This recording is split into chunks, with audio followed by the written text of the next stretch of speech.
Pak, sebetulnya gini, masyarakat itu ya, kalau saya pelajari, ini kebanyakan masyarakat ini sudah banyak yang salah jalan, Pak. Banyak yang salah jalan. Ini kenapa? Karena dididik dari dulunya, Pak. Kebiasaan dari dulunya. Sehingga akhirnya masyarakat berpikir transaksional. Ini kesalahan yang fatal, Pak. Ini ada yang membentuk dari Orde Lama, Pak.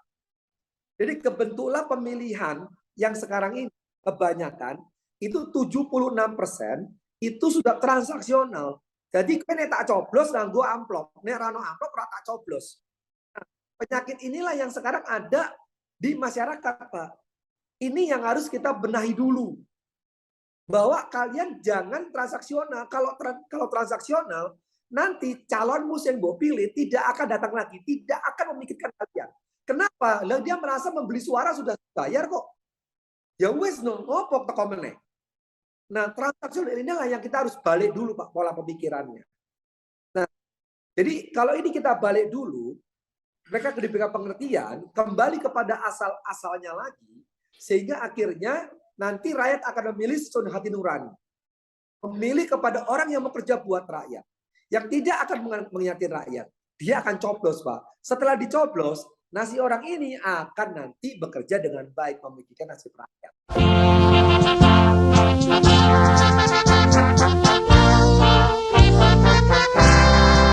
Rapatkan barisan, siagakan diri, bukti bertanpa golongan karya. Satukan tekadku, bulatkan semangatku, bersama seluruh rakyat Indonesia. Siap berjuang, berbakti menciptakan masyarakat.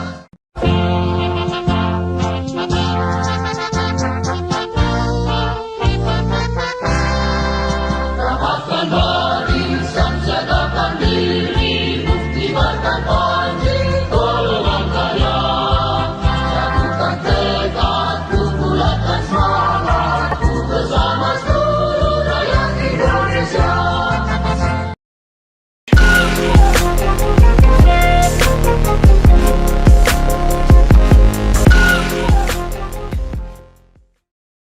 Assalamualaikum warahmatullahi wabarakatuh. Waalaikumsalam warahmatullahi wabarakatuh. Bersama saya Bambang Sadono di kanal Golkar untuk Bangsa. Mudah-mudahan kanal ini selalu bisa memberi motivasi, edukasi, dan semangat bagi seluruh keluarga besar Golkar. Kami sedang mempersiapkan beberapa video wawancara untuk menyambut 52 tahun Partai Golkar. Dan mudah-mudahan hasil wawancara ini juga bisa kami bukukan. Kami sekarang sudah bersama dengan salah seorang tokoh, salah seorang kader Partai Golkar yang sangat aktif ya, dan mempersiapkan diri untuk menjadi calon legislatif untuk pemilu 2024. Ya, yaitu dengan Bapak Dr. Henry Indraguna, SHMH, dan gelar yang lain sangat panjang, nanti biar diterangkan sendiri. Beliau adalah seorang pengusaha, seorang konsultan hukum, dan sekarang menjadi politisi. Beliau lahir 29 Agustus 1973. Apa kabar Pak Henry? Alhamdulillah Bapak, saya sehat selalu. Ya. Alhamdulillah tidak kurang satu apapun.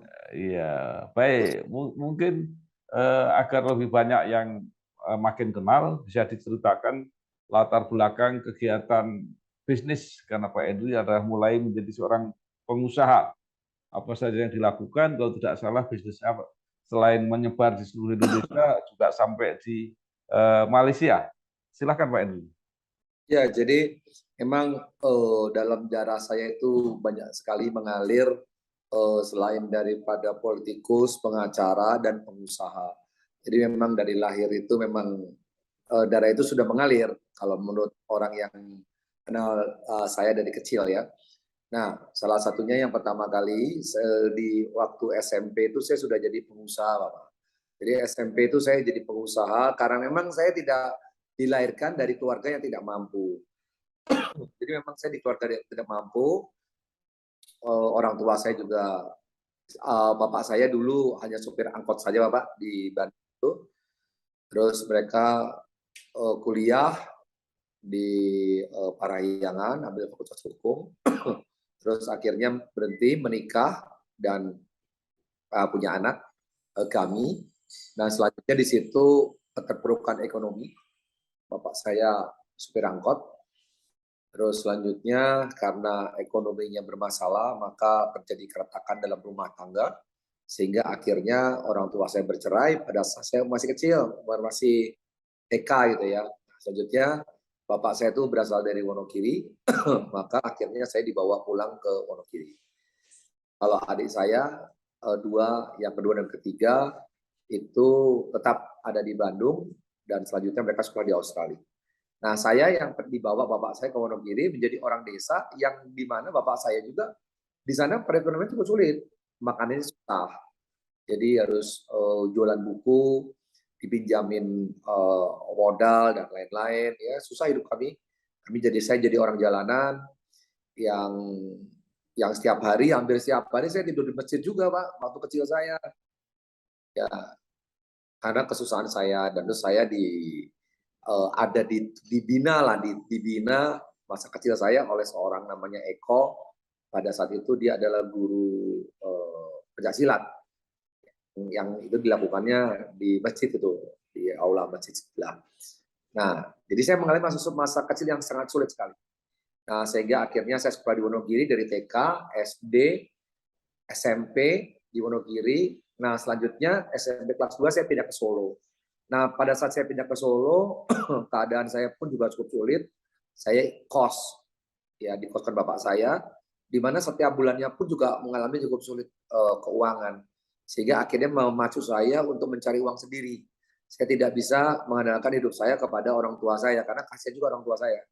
Memang orang tua saya ada yang membantu, tapi tidak akan mencukupi. Maka daripada itu, pada saat saya SMP, saya sudah mencari uang sendiri. Jadi saya sudah mencari uang untuk mencukupi kebutuhan saya dengan cara apapun juga saya lakukan. Nah selanjutnya SMP kelas 2, kelas 3 saya lulus di Solo. Selanjutnya saya sekolah SMA saya di Yosep Surakarta. Nah dari kelas 1 saya tidak naik kelas. Jadi 2 kali karena saya nakal, berantem terus setiap hari, balapan motor, cari uang. Karena setiap sore saya harus melakukan balapan motor, taruhan itu. Jadi taruhan ini untuk mendapat uang sehingga mencukupi kebutuhan saya untuk bayar kos dan kehidupan selanjutnya.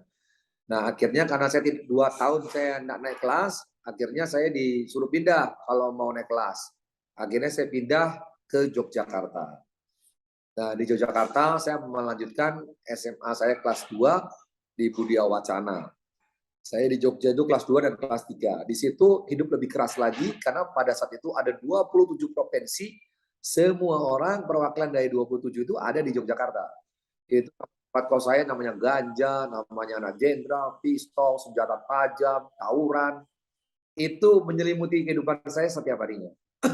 Saya bertahan di situ agar saya bisa bergaul dengan baik dan tidak melakukan perbuatan-perbuatan yang dilakukan oleh kawan-kawan saya yang tidak benar. Nah, di situ juga saya bekerja lagi. Saya pada saat itu bekerja karena saya dikasih kalung emas oleh ibu saya. Kalung ini saya gadikan di Pegadaian, uangnya saya ambil. Saya belikan anak kos yang butuh uang, audionya mau dijual atau TV-nya mau dijual, saya beli dengan harga cukup murah karena dia butuh uang. Selanjutnya saya jual lagi kepada anak kos yang membutuhkan. Di situ terjadi selisih uang. Jadi setelah itu dapat keuntungan, saya tebus kalung saya di Pegadaian, saya punya keuntungan. Dan terus bertambah dan bertambah, akhirnya kalung saya tidak masuk ke Pegadaian, saya punya stok audio atau TV di kos saya bisa jual. Dan akhirnya itu terus-menerus sehingga saya punya motor. Jadi itu darah saya, usaha itu sudah mengalir sejak saya masih kecil. Jadi SMP, SMA, itu saya sudah berjualan. Nah, setelah saya lulus, saya pindah ke Bandung. Saya kuliah di Bandung. Nah, pada saat saya kuliah di Bandung, itu pun sama, Pak. Saya pada saat mau kos, saya punya motor RGR. Pada saat itu, motor RGR itu sudah paling hebat di Yogyakarta itu. Saya membeli dengan jerih payah saya sendiri itu. Saya gadekan BPKB-nya ke tempat Bapak kos. Jadi saya bilang, bulan depan saya akan bayar tempat kosnya. Ini saya gadekan BPKB.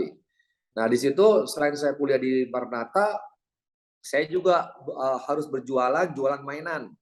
Saya jadi sales mainan, saya minta sampel mainan, saya bawa ke toko-toko, saya orderin, terus akhirnya ada yang order, akhirnya dari tempat mainan ini dikasih utang 2 bulan, saya kasih utang mereka juga 2 bulan, akhirnya berjalan, terus saya buka ayam goreng, warung ayam goreng di depan kampus, saya berjualan di situ, jadi banyak yang saya lakukan. Ya, akhirnya di situ juga saya bekerja berjuang. Nah, dari situlah memang saya itu dia katakan anak ajaib. Jadi kalau orang bilang saya anak yang ya kalau kita bicara luck itu 1-2 kali. Tapi kalau saya itu lucknya berkali-kali. Sampai hari ini masih luck terus. Jadi itu bukan luck lagi tapi bless kalau menurut saya ya, itu pemberian dari Allah kepada saya. Jadi sayangnya Allah sama saya. Jadi di umur saya yang kuliah itu, saya sudah bisa mempunyai uang, memegang uang miliaran. Di masih kuliah itu, zaman itu masih kuliah, masih 93, 94 ya. Itu 93, 94 itu saya udah pakai mobil Celica 2 pintu, pakai BMW 530, terus saya pakai Taruna mobil, ada sewa rumah bagus lah. Hidup saya udah berlimpah itu. Ya, karena di situ saya orangnya suka kerja keras. Saya kerja keras, saya tidak pernah putus asa, dan saya itu kalau mau sesuatu harus dapat. Jadi saya kejar terus. Nah, akhirnya luck itu yang tadinya buka warung, jualan sales mainan, terus akhirnya saya menemukan ada seorang pengusaha di Jakarta yang mencari agent di Bandung, namanya Card Connection International. Dia mencari agent penjualan, membuka agent di Bandung. Akhirnya saya mendaftar diri. Nah, akhirnya karena kekreatifan saya, kepandaian saya dipilih jadi agennya dia. Jadi Card Connection itu adalah satu logo, ditempel di kartu manapun, kartunya ini fungsinya sebagai identity saja, tapi kalau ada logonya Card Connection, maka kartu ini bisa dipakai 40.000 merchant di seluruh dunia. Jadi dengan logo ini menambah value di kartu. Nah, ini dijual logo ini per tahun. Nah, jadi dengan logo ini, kartu ini bisa pakai diskon, free nonton bioskop, free berenang, atau apapun juga. Nah, dia mencari agent di Bandung. Akhirnya saya ambil. Nah, karena saya tuh orangnya giat bekerja, dan dikatakan cukup pandai lah untuk mencari celah. Akhirnya yaitu luck lagi saya luck lagi. Saya menjual logo ini ke Bank BNI. Saya presentasi di Bank BNI, saya ajukan proposal. Akhirnya saya mempresentasikan bahwa kartu ATM BNI itu kalau tanpa ada logo ini, fungsinya hanya sebagai identity, yang kedua hanya untuk mengambil uang. Nggak ada lain. Tapi kalau ditempel dengan logo ini, maka kartu ini bisa dipakai diskon di 40.000 merchant. Ini value buat customer. Nah, akhirnya dari prosesnya cukup panjang, akhirnya deal. Satu logo itu, satu kartu kalau tidak salah zaman itu Rp5.000 sudah tahun. Tapi kan kuantiti kartu kan jutaan kan. Nah, dari sini saya dapat uang banyak. Terus Alfamart zaman itu. Terus ada lagi, oh itu Telkom Card. Jadi kartu Telkom Card zaman dulu kan telepon calling card itu masuk telepon pulsa habis dibuang kartunya.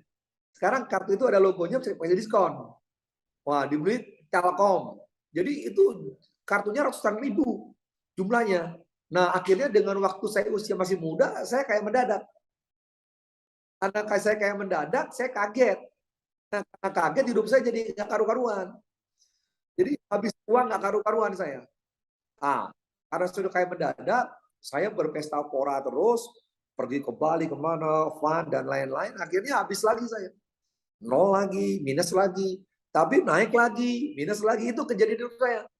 Nah, sehingga suatu saat, pada saat saya terpuruk, terus saya udah habis-habisan nggak punya apa-apa, terakhir mobil saya dijabel di jalan. Jadi hidup saya itu mengalami banyak kekerasan juga, kayak didatangin orang-orang debt collector, ya, terus mobil tengah jalan, itu saya pernah merasakan itu.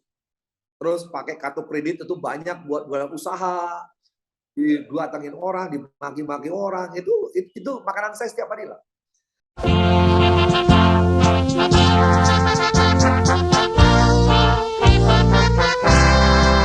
Rapatkan barisan, siagakan diri, buktikan panji, golongan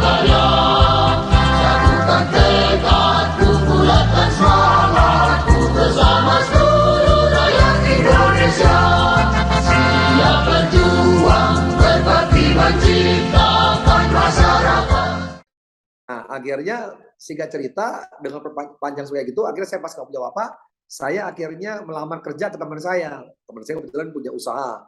Nah, saya bekerja, saya bilang saya nggak usah digaji dulu. Saya bilang saya kerja dulu. Nah, singkat cerita saya diberi kewenangan pada saat itu jadi general manager cafe Jepang. Yang tadinya punya 8 outlet minus, saya pegang dalam 3 bulan, naik omsetnya jadi berkali-kali lipat. Dia senang karena kepandaian saya. Terus dikasihlah bisnis yang kedua, kafenya dia, yang ketiga diskotiknya dia. Itu diskotik besar di Bandung itu, diskotik Polo itu, Polo itu diskotik.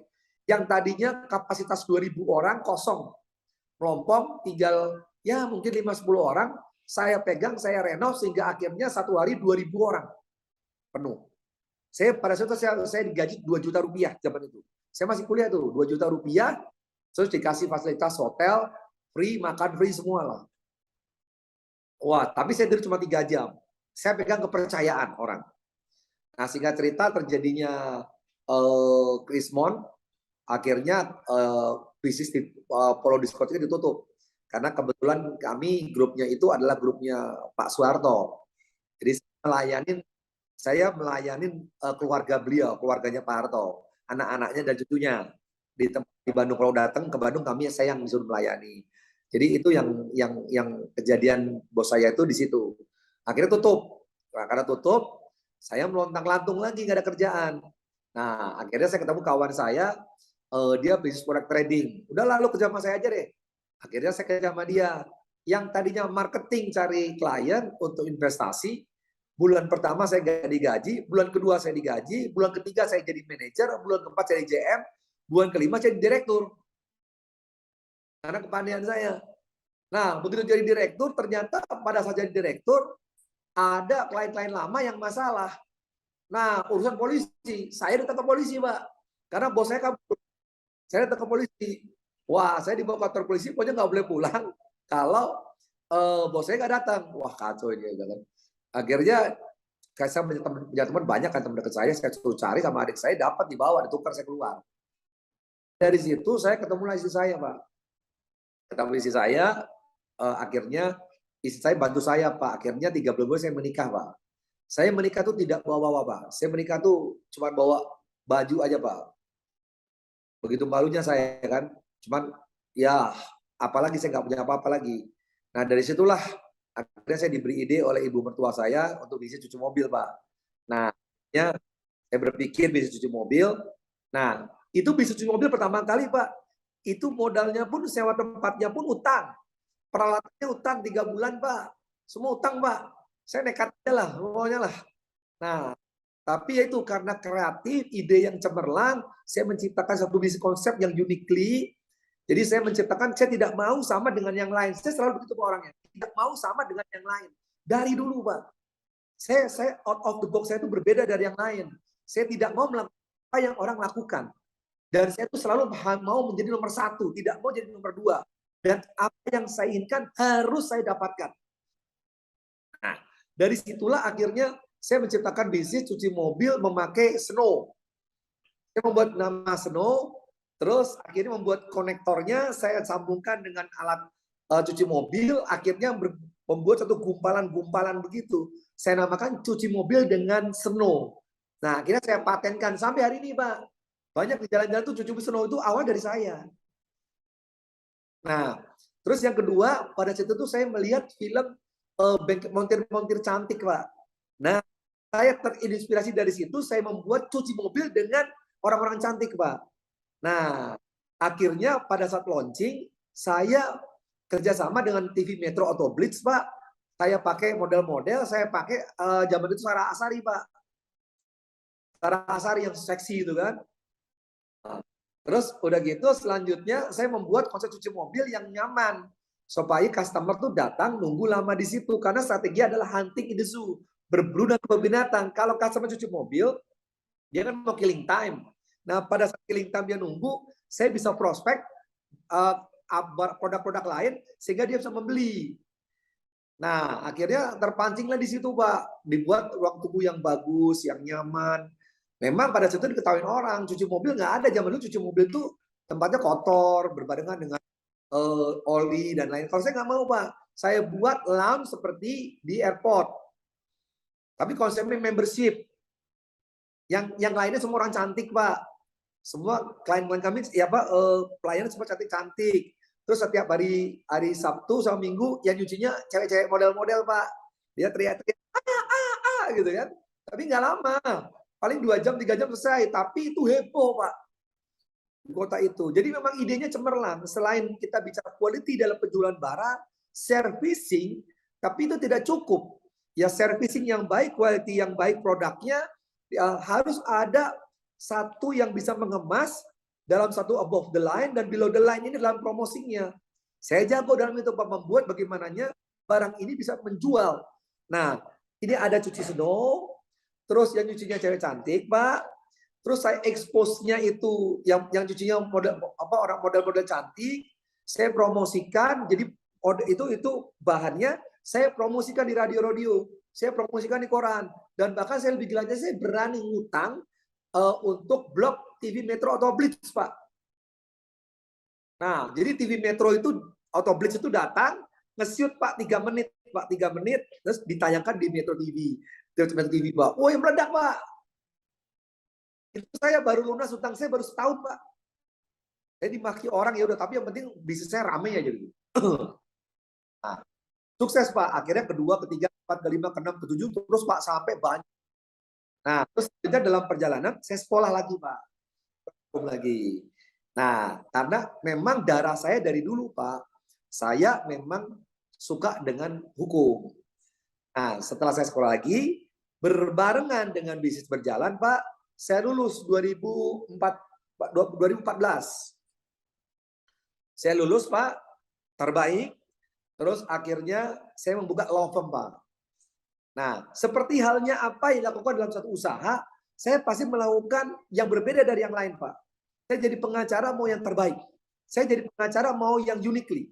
Saya tidak mau jadi pengacara yang asal-asalan, tapi pengacara yang betul membela kliennya. Karena buat saya, sense of belong, rasa memiliki Pak. Jadi kalau sekarang ini masalah orang itu adalah masalah saya. Maka kalau orang bisa memiliki rasa sense of belong, rasa memiliki, maka dia akan bekerja dengan baik. Yang terbaik, effort yang terbaik. Nah, ini yang saya lakukan Pak, pada saat saya jadi lawyer Pak. Terus yang kedua, karena strategi saya above the line dan below saya promosinya saya bagus Pak. Saya menanya, saya tahu aturan dalam lawyer itu ada kode etik, tidak boleh promosi. Nah, kalau bagaimana kalau nggak promosi langsung kita bisa terkenal? Nah, akhirnya saya membuat suatu konsep, udahlah saya ambil perkara-perkara artis Pak. Kalau perkara artis saya ambil, maka mau tidak mau saya akan terbawa media Pak. Nah, tapi kalau kerjanya nggak benar, maka akan terpuruk lebih cepat. Kalau kerjanya benar, maka akan naik di Indonesia ini. Saya pegang semua perkara artis Pak. Satu hari itu 3-4 kali saya mau TV Pak. Setiap hari selama 2 tahun Pak. Karena promosi itu harus continue. Nah, ya udah nama saya cenderung naik Pak, meledak Pak di Indonesia Pak. Saya pegang perkara-perkara besar Pak. Nah, dari situlah perkara besar saya pegang, akhirnya saya dipercaya oleh bos-bos besar Pak. Jadi bos besar ini ya tanda kutip ada bos-bos yang di naga-naga inilah Pak. Sehingga sekarang saya banyak pegang tambang-tambang, perkara besar yang saya pegang ya. Nah, selama saya pegang perkara ini, saya bekerja Pak, membuat law firm ini. Sekarang udah sangat besar law firm ini. Saya terus sekolah Pak, karena saya senang sekolah. Kenapa senang sekolah itu? Karena prinsip saya ya, di mana saya ketemu orang, itu saya harus belajar Pak.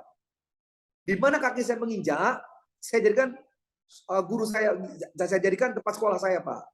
Jadi saya tidak mau belajar Pak. Saya ketemu orang kecil pun saya belajar Pak. Ibarat kata saya ketemu siapa, misalnya ketemu sama tukang pijat saya belajar Pak. Apa sih kelebihannya dia? Saya ketemu tukang mie, saya belajar Pak. Jadi siapa aja saya ketemu orang saya belajar. Karena dengan belajar ini menambah wawasan saya, pengetahuan saya. Karena kalau kita tidak punya prinsip itu Pak, maka kesombongan akan muncul. Tapi kalau kita punya prinsip bahwa ini saya itu selalu kurang, saya selalu tetap harus belajar, maka kita terus berdagang hati kita Pak. Untuk terus selalu belajar sama orang. Nah, akhirnya saya suka belajar Pak. Nah, belajar, semua saya ambil Pak, sekolah itu. Dari S1, S2, terus udah gitu S3. Bahkan S3 saya 2 Pak, doktornya Pak. Ya, S3 saya 2, Pak. Satu di UNS, satu lagi di Borobudur, Pak. 2020, pada saat pandemi COVID, Pak, daripada nggak ada kerjaan, mendingan saya sekolah, Pak. Nah, di 2020 saya ambil S3, Pak. Nah, hukum. Nah, saya daftar di UNS, saya daftar di Borobudur, Pak.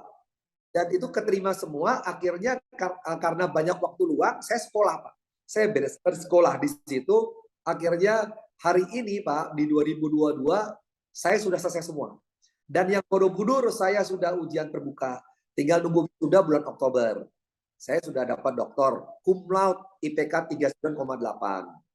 Nah, yang UNS sudah ujian tertutup, sekarang persiapan ujian terbuka, Pak. Kemungkinan bulan depan sudah ujian terbuka. Jadi, insya Allah tahun ini 2 doktor cum laude ya didapatkan.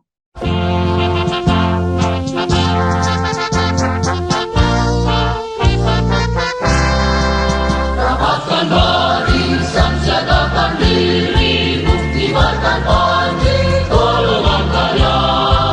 Satukan tekadku, bulatkan semangatku, bersama seluruh rakyat Indonesia. Siap berjuang, berbakti menciptakan masyarakat. Iya, luar biasa. IPK-nya di atas 3,9 semua, Pak. 398, 397 yang kurang lebih saya situlah. Ya, baik. Nah, Pak Henry sukses di bisnis, sukses jadi lawyer. Kenapa kemudian terjun ke politik? Nah, gini, Pak. Kalau kita bicara politik, sebenarnya saya terjun ke politik itu awalnya kayak bahasa Jawanya dijoroke, Pak. Jadi gini, saya punya prinsip gini, Pak. Prinsip saya itu urip kuwi urup. Urip kuwi urup. Nek orang urup rasa urip. Itu prinsip saya, Pak. Jadi hidup saya itu saya berusaha untuk berguna buat banyak orang. Jadi hidup itu nggak bisa untuk diri sendiri, Pak. Hidup itu untuk berguna buat istri saya, buat anak saya, buat keluarga dekat saya. Dan setelah itu selesai, baru keluar, Pak, lingkungan, ya RT, RW, dan seterusnya. Saya pengen hidup saya itu berguna, Pak. Kalau hidup saya berguna buat orang banyak, maka saya ada alasan untuk tinggal di donya iki, Pak. Nah, jadi itu sifat kami, Pak. Kami selalu kami nggak punya, Pak. Kami banyak memberi. Walaupun kadang kami nggak mampu, tapi istri saya tuh punya prinsip, walaupun saya nggak punya kekurangan, Pak, zaman saya masih kekurangan, itu beras dibungkusin, Pak, 2,5 kilo, itu kita berikan setiap hari sama orang, Pak. Kami nggak mampu loh, Pak. Kami berikan itu, kami belajar untuk memberi, Pak. Karena prinsip memberi inilah yang menjadi kita kaya. Kalkulator membagi, itu nanti dapatnya kali, Pak. Tapi kali itu jangan manusia, tapi Allah yang memberikan. Berharap sama Allah. Nah, ini kita berusaha untuk berguna untuk orang, walaupun kita nggak mampu, Pak. Nah, jadi dari 1 orang, 2 orang, 3 orang, terus 5 orang, terus, Pak, dan mengembang. Jadi sebelum saya masuk ke politik, itu sudah berjalan prinsipnya, Pak. Selalu kami membagi dan berbagi dan berbagi. Kami demen sekali berbagi, Pak. Apalagi dengan keadaan yang mampu, ya. Kita bagi lagi. Nah, 2019 saya dijorokin sama kawan saya, Pak, masuk ke politik. Saya diminta KTP, akhirnya ternyata saya didaftarkan dan DCT, Pak. Di Dapil 5. Itu lewat Partai Perindo, Pak. Nah, saya awalnya sudah mengajukan pengunduran diri, Pak. Saya tidak mau masuk dunia politik, saya bilang. Saya tidak mau, Pak. Saya kurang suka dengan dunia politik. Karena dengar dari berita-berita, itu kan, waduh, begitu jahatnya politik itu kan. Begitu kejamnya lah kalau menurut saya. Ya. Tapi karena sudah DJT, nggak bisa mundur, Pak. Harus terus maju. Nah, dari situ saya terpaksa, saya bilang begini, oke lah, saya minta waktu, saya mau ketemu dengan rakyat dulu. Selama ini saya berada di atas laut lah, di daratan. Saya tidak tahu di laut itu ada apa, di dalam laut itu apa, saya nggak tahu, Pak. Ya, akhirnya saya terjun selama 1 bulan, Pak, ke grassroots di Dapil 5 Jawa Tengah. Pak, saya melihat dengan mata kepala sendiri, saya melihat dan mendengar, Pak, dan merasakan betapa perihnya, betapa sakitnya rakyat itu, Pak. Yang saya berpikir Indonesia sudah merdeka dari tahun 45, Pak. 45 Indonesia merdeka. Kalau menurut saya merdeka itu sandang, pangan, dan papan. Tapi ternyata 3 ini sangat bermasalah di masyarakat. Bahkan makan pun sulit, air pun sulit, Pak. Jadi disinilah saya melihat betapa pedihnya rakyat ini. Kalau kita nih melihat sekarang ini di kota, semuanya senang, semuanya ada. Itu hanya di pusaran atas saja, Pak, tapi dia tidak pernah masuk dan tenggelam di dalamnya. Kalau Oke, lihat di ya, bawah, Pak, toilet Pak, aja nggak ya, mampu. Pak Henry, tahun 2019 Bapak merasa dijoroke untuk menjadi caleg, tapi 2024 Bapak nyalon lagi, tetapi melalui Partai Golkar. Nah, sekarang seperti apa? Nah, Pak, kalau saya bicara, saya ada gini, Pak. Bapak tahu prinsip saya itu sesuatu yang saya belum dapatkan, saya harus dapatkan, Pak. 2019 saya gagal dikarenakan partai saya tidak masuk parliamentary threshold, Pak. Karena total suara ya, total suara itu 49.900 berapa, Pak. Seharusnya menurut perhitungan saya itu masuk posisi ke-7, Pak. Ya, saya tidak dilantik karena parliamentary threshold tidak masuk. Itu menurut saya bukan kegagalan, tapi keberhasilan yang tertunda, Pak. Dan itu prinsip buat saya, Pak. Di situ banyak sekali saya belajar. Saya tahu sendiri namanya kepedihan rakyat. Dan ini saya harus lanjutkan di 2024. Saya harus perjuangkan nasib rakyat. Karena rakyat sudah berharap kepada saya, Pak. Saya punya tanggung jawab. 49.000 orang itu sudah bersilaturahmi dengan saya. Dan saya punya beban yang berat, Pak. Untuk membantu mereka yang sudah mempercayakan suaranya kepada saya. Oke, kenapa pilih Golkar? Itu sejarahnya ada ceritanya, Pak. Jadi setelah Perindo keluar, saya masuk ke PDIP dulu, Pak. Saya ditawari pilkada PDIP dulu, Pak, saya, Pak. Jadi pada saat itu saya pilkada, akhirnya saya dari Solo dipindah ke Sukoharjo, akhirnya sama PDIP saya diberikan rekomendasinya ke Purworejo, Pak. Nah, saya mau ke Purworejo, saya karena sudah ada ikatan batin antara Dapil 5 Sekdam dengan saya. Saya tolak, akhirnya saya dipinang oleh Golkar, Pak. Itu sejarah yang panjang lah. Ada cerita yang di sininya. Nah, pada saat saya masuk Partai Golkar, saya diberi jabatan, kalau tidak salah, Dewan Penasehat di lembaga LKI, Lembaga Komunikasi Informasi Partai Golkar. Itu Riki Ramadi, almarhum. Dia bilang, Mas Riki itu ketemu saya pada saat anaknya mau dilatih jadi advokat. Dia ketemu saya di VIP, dia cerita sama saya, potensi kader seperti sampean ini harus di Golkar. Sampean itu potensinya luar biasa sekali. Harus di Golkar. Saya kenalkan ketum. Wah, persis itu Riki Ramadi gitu. Akhirnya pokoknya sampean harus di Golkar. Saya masih di Merah tuh, Pak. Tahu-tahu seminggu kemudian saya dikirimin SK, Pak. Saya sudah diberikan SK ditandatangan oleh Pak Erlangga. Saya sudah masuk ke LKI, Pak, Lembaga Komunikasi Partai Golkar. Saya kaget, saya tahu Mas Riki, gue ini masih di Merah, Bos. Udahlah, besok gue kirim KTA-nya. Selanjutnya KTA dikirim, Pak. Habis dikirim, saya mau ngomong apa? Nah, akhirnya saya ketemu Pak Riki itu. Ketemu Pak Riki, kita makan siang. Udah, pokoknya gue janji, gue kenalkan, gue dorong lu supaya lu bisa berkarya di Golkar ini. Oke lah, singkat cerita 2 minggu kemudian Pak Riki meninggal, Pak. Aduh. COVID itu meninggalnya pun H-1 saya ada, Pak. Saya sering telepon. Saya kenal baik Pak Riki. Nah, beliau orang baik, Pak. Ya. Jadi itu yang pertama kali mendorong saya ke Golkar, Pak. Terus dilanjutkan Pak Reni Manembu dan lain-lain. Akhirnya masuk ke Pak ya, ke Pak Agung Laksono. Karena saya kerja dengan baik, Pak Agung kasih kepercayaan buat saya sehingga saya bisa masuk ke Kosgoro. Dari awalnya wakil ketua bidang hukum, sekarang saya sudah ketua PPK Kosgoro 1957. Terus dari situ LKI-nya bubar, Pak, diganti pejabatnya karena Pak Riki nggak ada. Saya dikeluarkan dari LKI, terus akhirnya saya ditarik Pak Agung jadi anggota Dewan Pakar, Pak. Jadi sampai hari ini saya menjabat sebagai anggota Dewan Pakar di Partai Golkar. Oke. Nah, itu. Ya, kemudian saya melihat Pak Indra Guna ini sudah mulai jalan, sudah mulai kampanye dan cukup heboh di Dapil 5. Pak, gini, Pak Bambang, gini Pak ya. Kalau kita bicara heboh, karena 2022 segala sesuatu boleh dilakukan. Segala sesuatu boleh dilakukan, Pak. Ya, dibukanya terkait daripada orang tidak, karena kemarin kan adanya pandemi COVID, Pak. Tidak boleh kegiatan, ya kan? Pembatasan pertemuan.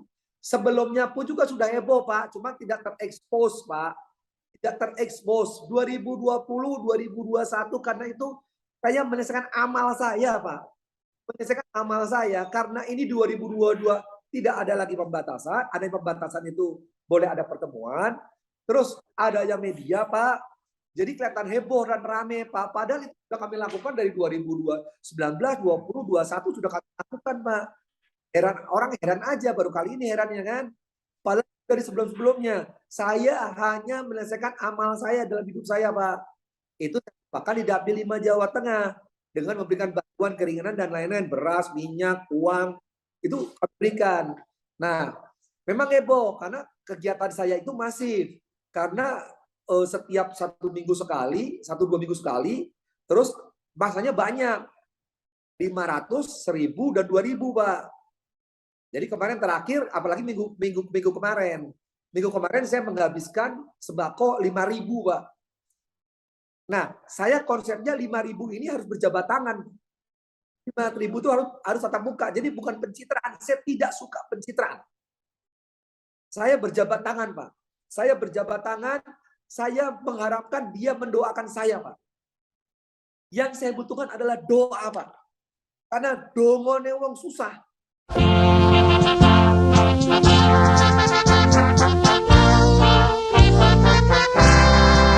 Rapatkan barisan, siagakan diri, buktikan panji, golongan karya. Satukan tekadku, bulatkan semangatku, bersama seluruh rakyat Indonesia.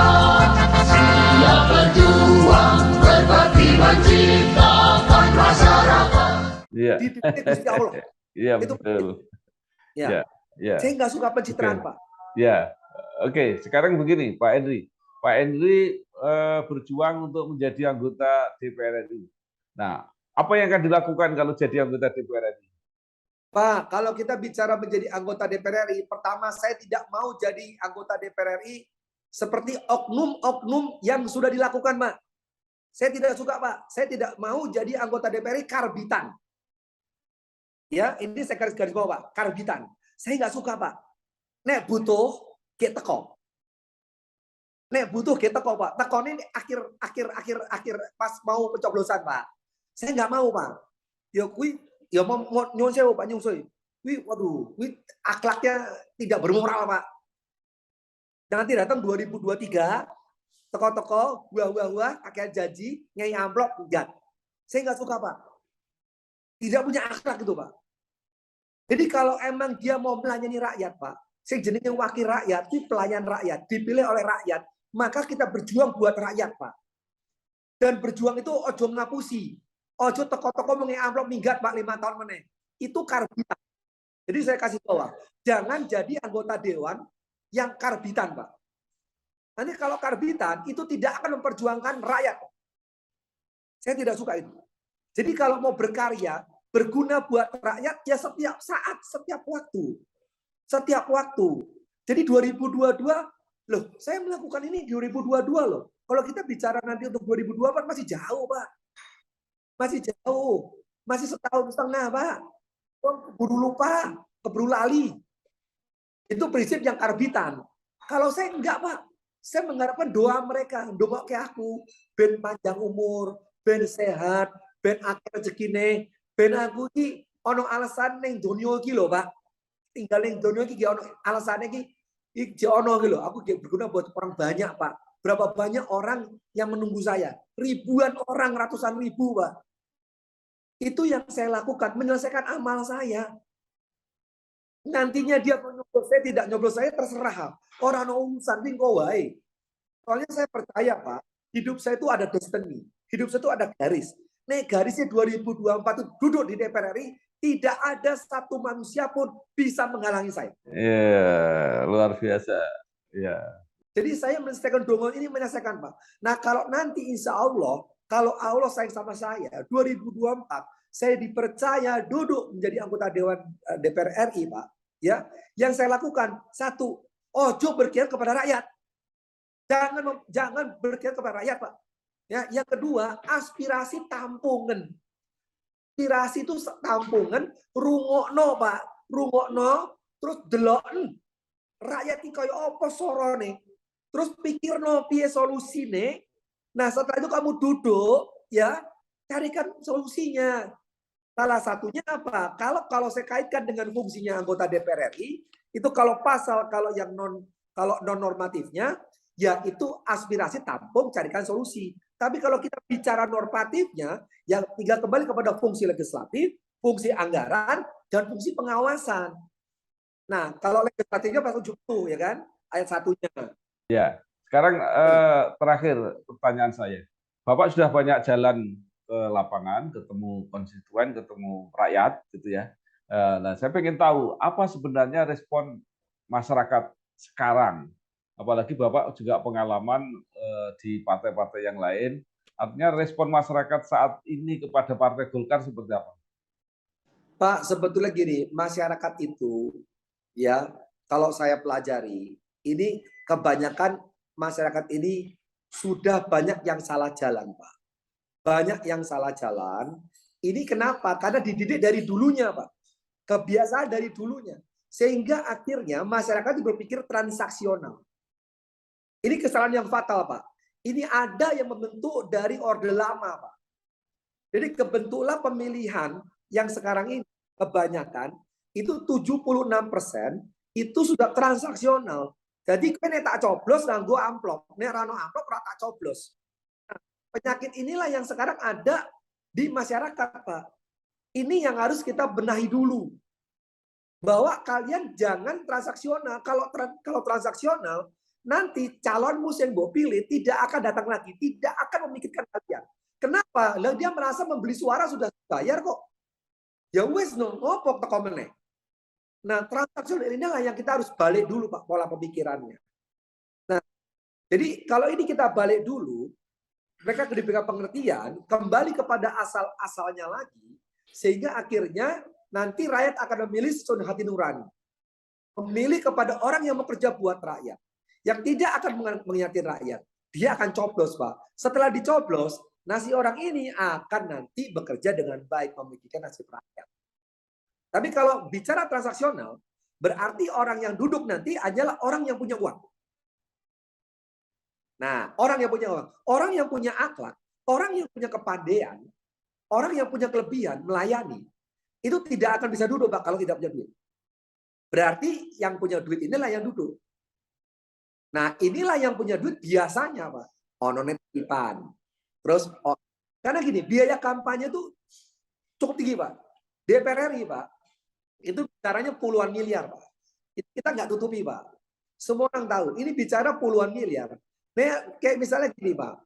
Kita butuh suara berapa? 100.000. Nih, amplopnya 50.000, 5 miliar. Baru amplopnya. Bagaimana distribusikannya? Itu kan duit semua.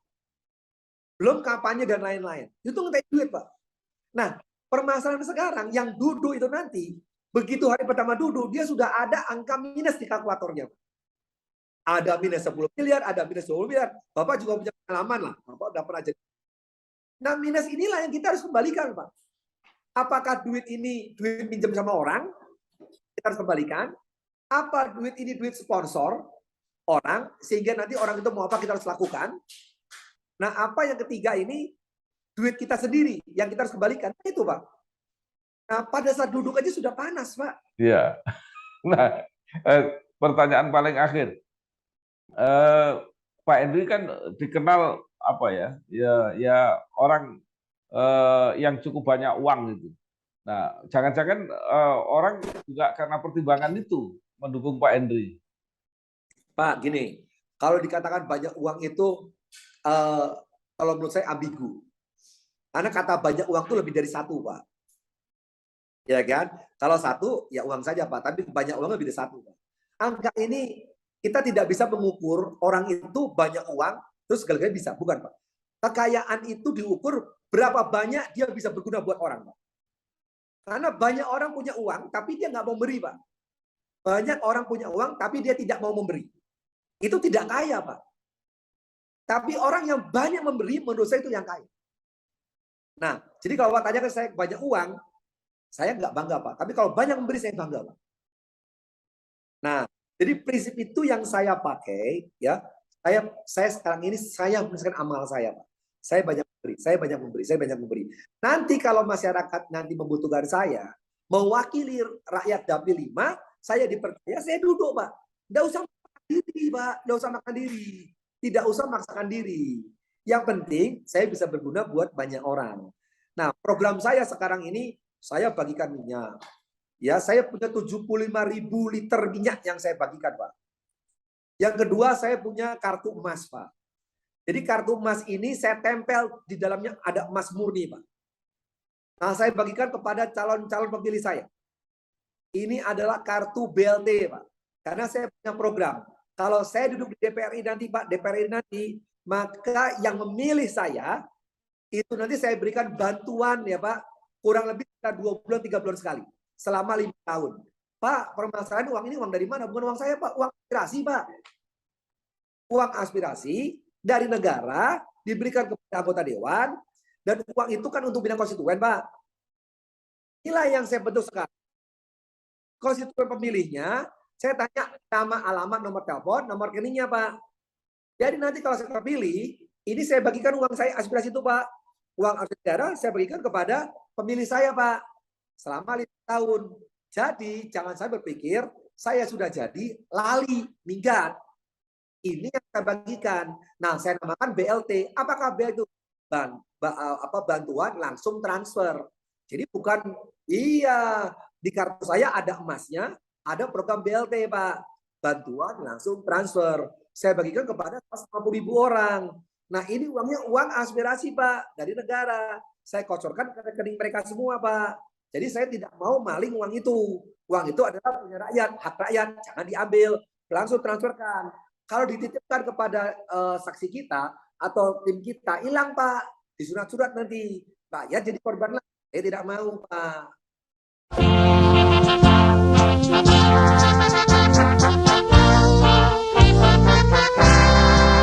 Rapatkan barisan, siagakan diri, buktikan panji, golongan karya.